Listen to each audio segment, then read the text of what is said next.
বন্ধুরা দেখো, মার্শালের পাইপটা কিন্তু ভিতরে চিপকে গিয়েছিল। তাই দক্ষ মিস্ত্রি তারা কিন্তু মোটরটিকে কীভাবে যে উঠালো, দুদিন ধরে দেখছি খাটনি করে উঠাচ্ছে তারা। এই যে দেখো, মোটরটা কিন্তু খারাপ হয়ে গেছে, তাই পাইপটা কিন্তু ফুলে গেছে। এরকম দৃশ্য কিন্তু আমরা প্রায় দেখি। আমাদের মার্শালও হয়েছিল, কিন্তু আমরা মার্শালটিকে ভেঙে ফেলে দিয়েছি। এরকম নতুন সিস্টেমে কিন্তু মার্শালটা উঠাচ্ছে তারা। এই যে দেখো, এই যে এটা হচ্ছে হেড মিস্ত্রি। জ্যাক সিস্টেমে কিন্তু পাইপটাকে উঠানো সম্ভব হয়েছে, নয়তো মার্শালটা কিন্তু বেকার হয়ে যেত। কীভাবে উঠাচ্ছে তারা। এরকমভাবে কারো যদি বাড়িতে মার্শাল খারাপ হয়ে থাকে, যদি পাইপ না উঠে, আমাদের এখানে মিস্ত্রি আছে, দক্ষ মিস্ত্রি, তাদের দ্বারাই সম্ভব হতে পারে। আরও অনেক মিস্ত্রি আছে। দেখো, খুব খুশি তারা পাইপটা উঠাতে পেরে।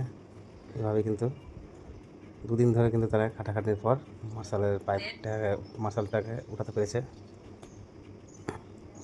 তো দেখো আমাদের মিস্ত্রি কি বলে। শোন, এটা কারণটা কি হয়েছে আমি যেটা বলছি, যে জলটা হিট হয়েছে কিনা, অল্প জল ছিল, হিট হয়ে গেছে না, উঠতে পারেনি, জলটা স্টকে থাকে, এটা হাওয়া দিছে। বেলুন মতো ফুলে যায়, জল গরম জল যদি পাইপের মধ্যে থাকে, এরকম হয়ে গেছে। কাকু এটা হেড মিস্ত্রি যে কোনো মার্শাল, যে কোনো জিনিস ক্ষয়ক্ষতি হয়ে গেলে উঠিয়ে ফেলে দেবে। এই দেখো, এখানে জাম্বুড়া আছে বড় বড়। কাকু একটু ঘুরে থাকো। হ্যাঁ, বলো তো, বলে যে কোনো মার্শাল হতে গেলে আমি উঠিয়ে দেবো। হ্যাঁ, যে কোনো জাম হোক আর যাই হোক উঠিয়ে দেবো। কোনো টেনশন নেই। কতদিন থেকে করতে বলে দাও? 37-38 বছর হয়ে গেল আমার এই কাজে। ম্যাশিং থেকে শুরু করে জেনারেটর ম্যানেটার যা আছে সব। এরকম যদি কারোর বাড়িতে মার্শাল চিপকে যায়, তাহলে আমাদের এখানে দক্ষ মিস্ত্রি আছে, তাদের দ্বারা সম্ভব হবে। দেখো কিভাবে পাইপটা ফুলে গেছে ভিতরে গিয়ে, ওই জন্য জল উঠছিল না। দেখো, পাইপটাকে কেটে আবার বার করেছে, তার ভিতরে কিন্তু একটা রড ভরা আছে। ওই রডের দ্বারাই কিন্তু উঠাতে সম্ভব হয়েছে। অনেক বুদ্ধি খাটিয়ে কিন্তু কাজটা তারা সফল করেছে। আমরা দেখলাম কীভাবে মোটরটা যদি চিপকে যায় কীভাবে উঠায়।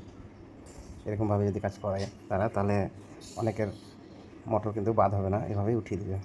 তো তোমাদের যদি কাউরি দরকার হয় মিস্ত্রির, এরকম যদি তোমাদের বাড়ির মোটর যদি চিপকে যায়, তাহলে যোগাযোগ করতে পারো।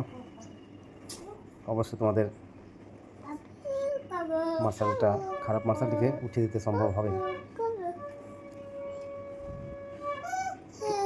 যেখান থেকে পাইপটি খুলেছে সেই পাইপটিকে কিন্তু কেটে ফেলা হবে, আবার নতুন করে পাইপ ভরা হবে বোরিংটার ভিতরে। কালো হয়ে গেছে জিনিসটা, গরম জল যেয়ে কিন্তু ভিতরে কিন্তু একটা রড ভরা আছে, তাই কাটছে না। রডটা এখন দেখা যাবে।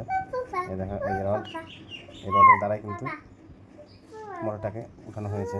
তো মোটরটা বেকারই ছিল। দেখো, বালু ভরেছে এখানে, যাতে জাম্প হয়ে থাকে, রডটা যাতে উঠে না আসে। আর এই দেখো কত সুন্দর, অনেক বুদ্ধি খাটিয়ে কিন্তু উঠানো হয়েছে। খুব খুশি মিস্ত্রি সুশান্ত সিংহ, প্রচণ্ড খুশি মার্শালটাকে উঠিয়ে দেওয়ার পর।